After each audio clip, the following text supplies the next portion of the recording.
आप सभी को नमस्कार। मैं रुद्र आज हूँ बस्ती ज़िले के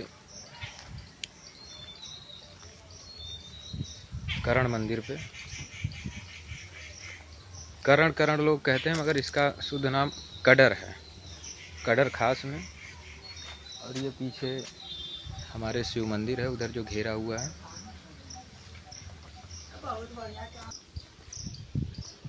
यहाँ पे मैं लगभग 2-3 महीने हो गए उसके पश्चात आ रहा हूँ, तो यहाँ का नक्शा ही हुलिया ही पूरा बदल गया है। ये कभी इधर छोटा सा ये तालाब हुआ करता था, आज पूरा इसको घेरवा दिया गया है, अच्छे से मतलब सौंदर्यीकरण हो गया है। करण का सौंदर्यीकरण हो गया है। उधर रेलवे लाइन है, उधर से रेलवे लाइन गया हुआ है गोरखपुर, बस्ती और लखनऊ के लिए जो जाता है। ये तालाब है और उधर मंदिर है, शिव मंदिर, बहुत मतलब प्राचीनतम शिव मंदिर है। इसका इतिहास ये रहा है कि यहाँ पे लगभग 7 कुएं पाए गए थे जब यहाँ पे खुदाई हुआ था। खुदाई क्यों हुआ था? क्योंकि इतिहास के लिए खुदाई हुआ था, क्योंकि यहाँ पे मुस्लिम मोहम्मद लोगों का गांव पड़ता है। और उस ओर अभी हमने देखा उधर भी पहले ये घेराबंदी नहीं हुआ था, अब घेराबंदी हो गया। क्यों हुआ? क्योंकि उस ओर कब्रिस्तान है, तो कब्रिस्तान को संरक्षित किया गया। ठीक है, तो उसी चीज़ का लड़ाई था यहाँ पे बरसों से कि हम लोग का यहाँ कब्रिस्तान है तो मंदिर कैसे। इसी बात का जो है वाद विवाद हुआ करता था। यहाँ पे पीएससी फोर्स भी लगी हुई रहती थी। ये जो स्कूल देख रहे हैं आप, प्राइमरी स्कूल है, इसी पीछे हमेशा एक गाड़ी खड़ी रहती थी पीएससी की। ठीक है, उधर एक गांव है, ठीक है, उसका भी नाम शायद कड़र है, और इधर एक गांव है उसका भी कड़र है। इस ओर जो है मोहम्मद लोगों की, मतलब मोहम्मद साहब के फॉलोअर्स की संख्या ज़्यादा है। अब आते हैं मेन मुद्दे पे। तो मेन मुद्दा ये है कि इस मंदिर का इतिहास क्या रहा है। मंदिर के इतिहास में यही रहा है कि यहाँ पे खुदाई हुआ था। खुदाई में 7 कुएं निकले थे। 7 कुएं इस अर्थ में कि यह पहले बौद्ध मठ था, मतलब बौद्धों के समय में यह मठ था एक।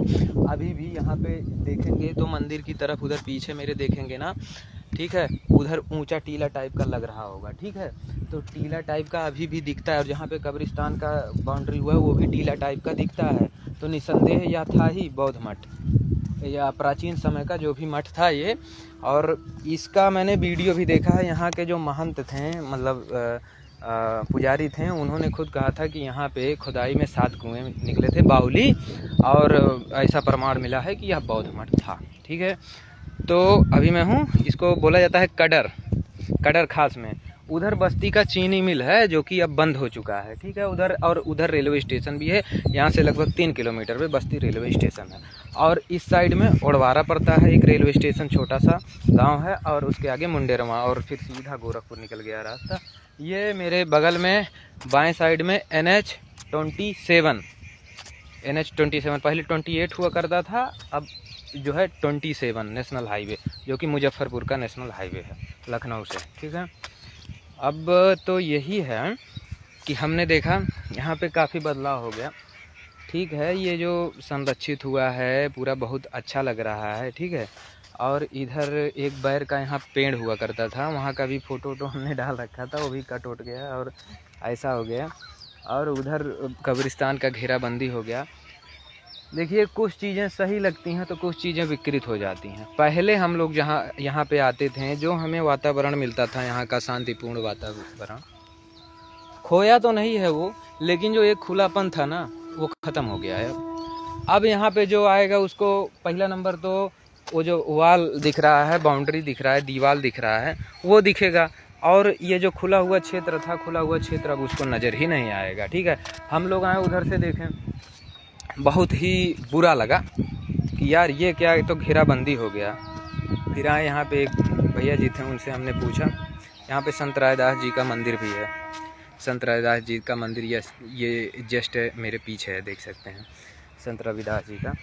तो हमने पूछा, तो फिर ये पता चला कि वो कब्रिस्तान का क्षेत्र है और वो संरक्षित उन्होंने किया है।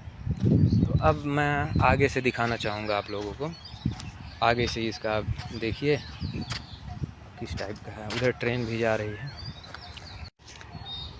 तो ये रहा कब्रिस्तान का क्षेत्र जहाँ पे दीवार लग गया है अब। और चलिए विवाद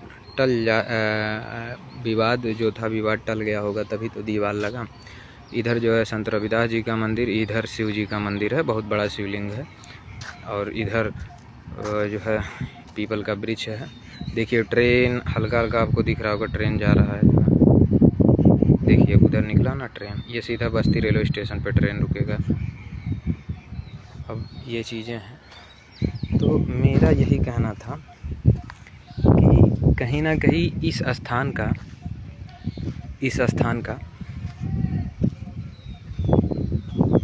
डीपली और इसका खुदाई होना था, इसका पता लगाना था कब का ये था और कैसे था, किसने बनवाया था, यहाँ पे कौन लोग रहा करते थे, इतने ऊंचाई पे क्यों है, टीला टाइप का क्यों है यहाँ पे। आकर्षण का ये, जब आप इस क्षेत्र से निकलते हो तो एक आकर्षण का क्षेत्र बन जाता था ये, मतलब ऊंचाई पे रहता था ना, तो एक अलग टाइप का दिखता था, अलग दिखता ही था शुरू से।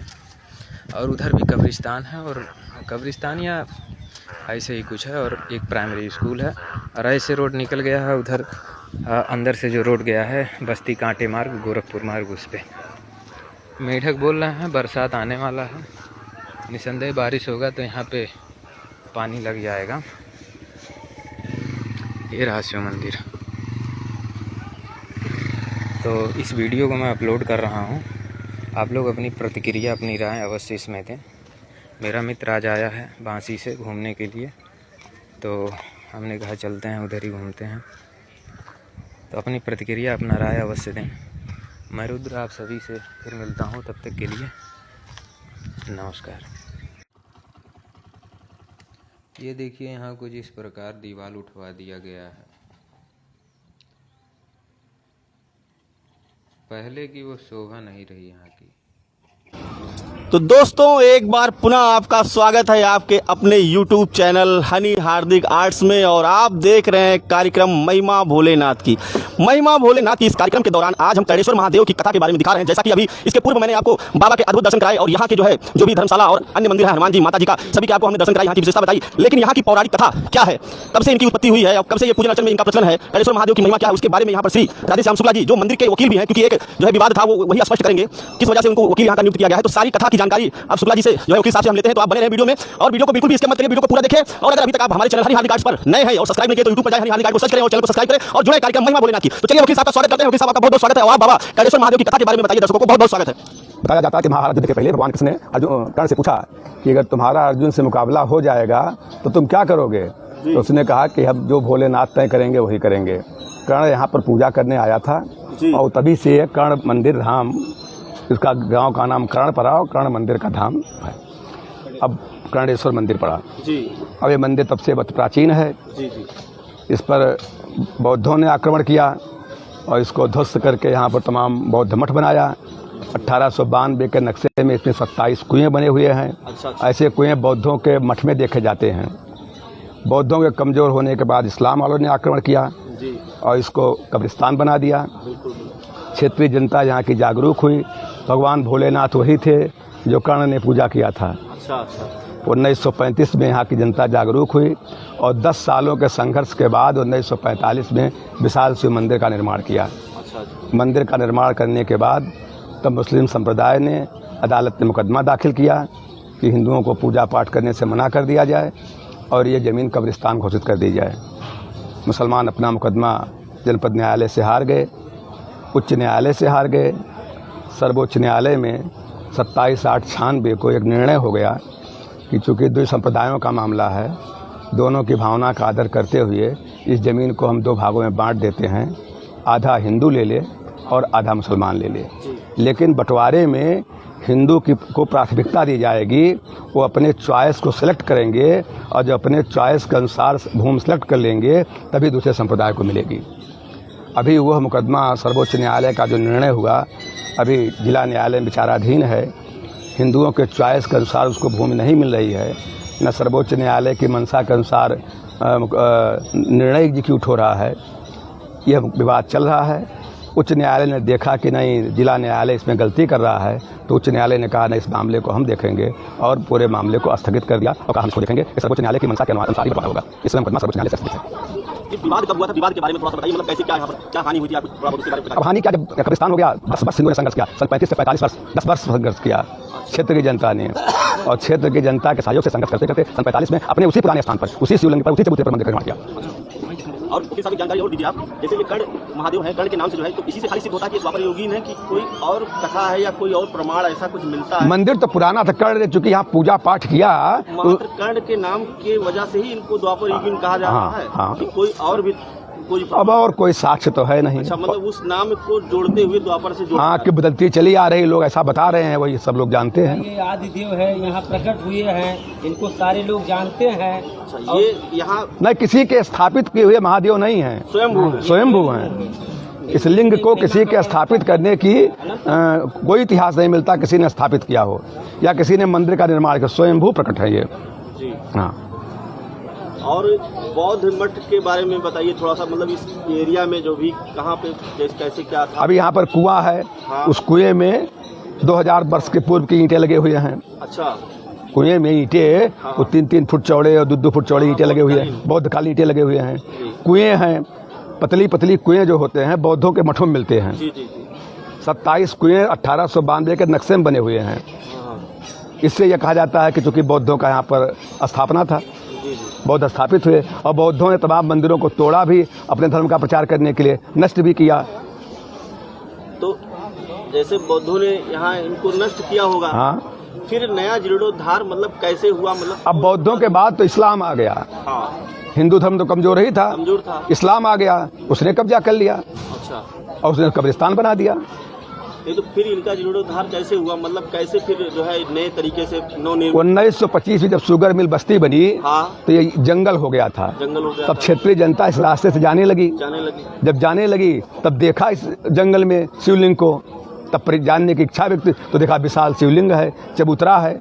जनता जागरूक हुई, उसके बीच में जानती ही नहीं थी। कई सौ वर्षों तक तो जनता जानती ही नहीं थी। इन पर खुरपा और गड़ासा मियाँ लोग पहाड़ते थे। अच्छा, जो शिवलिंग की मूड़ी टूटी हुई है, इस पर खुरपा गड़ासा पहाड़ते थे। जब जागरूक हुए तब शिवलिंग निकला, चबूतरा निकला। ये वही चबूतरा है पुराना, चबूतरे का निर्माण किसी दई किया है। अच्छा अच्छा, वही चबूतरा वही है, मंदिर की नींव वही है। हाँ, इतनी कठिनाइयों से मंदिर गुजरा है ये। जी जी। बहुत बहुत धन्यवाद।